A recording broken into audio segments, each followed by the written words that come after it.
네, 정치팀 조재영 기자와 좀 더 이야기 나눠보겠습니다. 조재영 기자, 네. 한덕수 총리가 국회 결정을 존중하겠다고 하면서 사실상 즉각적인 직무정지를 받아들였고 이제 최상목 경제부총리에게 대통령 권한대행 역할이 넘어갔는데 그러면 이 최상목 권한대행 체제 뭐가 달라지게 되는 겁니까? 네, 그 정부 조직법에 따라서 최 부총리는 이제 대통령 권한대행과 국무총리 직무대행 그리고 원래 역할인 경제부총리 겸 기재부 장관까지 1인 3역을 해야 합니다.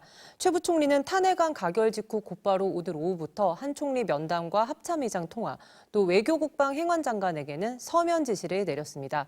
현 상황에 무거운 책임감을 느낀다면서 국정 혼란을 최소화하는 게 무엇보다 중요하니 정부가 총력을 다하겠다. 이런 대국민 담화도 내놨습니다. 또 오후 6시 반에 NSC를 개최했고요. 그런데 아마 가장 시급한 건 아무래도 헌법재판관 임명 문제일 수밖에 없습니다. 한 총리가 헌법재판관 임명을 거부한 게 탄핵의 결정적인 사유였던 만큼 이제 최 부총리에게도 똑같은 숙제가 주어진 셈이 됐습니다. 네, 그런데 만약에 최 부총리도 헌법재판관 임명을 안 하고 시간을 끌면 어떻게 되는 겁니까? 이게 사실 강제할 수 있는 방법은 없습니다. 그래서 일단 민주당을 비롯한 야당은 한 총리와 마찬가지로 즉각적으로 헌법재판관 3명 임명해라 이렇게 압박할 것으로 보이는데 여당은 여전히 반대를 하고 있죠. 만약에 임명을 하지 않고 계속 시간을 끌어서 내년 4월이 되면 헌법재판소가 4인 체제가 됩니다. 그러면 윤 대통령 탄핵 심판 자체가 아예 중단될 수도 있거든요. 이렇다 보니 야권 일각에서는 만약에 최 부총리가 임명을 안 한다고 하면 여러 명의 국무위원들을 함께 탄핵시키자.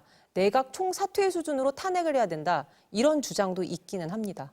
근데 그렇게 연쇄 탄핵이 현실이 되면 사실상 정상적인 국정 운영이 불가능한 거 아닙니까? 네, 맞습니다. 그런데 또 한편 야권에서 일부 기대하는 분위기도 있긴 합니다. 일단 최 부총리가 계엄 직전 국무회의에서 계엄을 강하게 반대했다 이렇게 본인이 밝혔죠.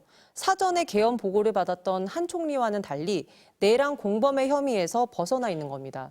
또 민주당의 박지원 의원은 본인이 김대중 대통령 비서실장을 할 때 청와대에서 같이 근무한 경험이 있다. 경제 전문가로 소신이 뚜렷한 걸로 알고 있다. 이러면서 민생 경제를 위해서 결단을 할 것 이런 기대도 좀 내비쳤습니다. 하지만 윤 대통령의 서울대 법대 3년 후배라는 점과 본인이 권한대행의 권한대행은 역할이 매우 제한적이다. 이렇게 말한 것은 좀 불안 요소로 꼽히고 있습니다. 네, 여기까지 듣겠습니다. 정치팀 조재영 기자 잘 들었습니다.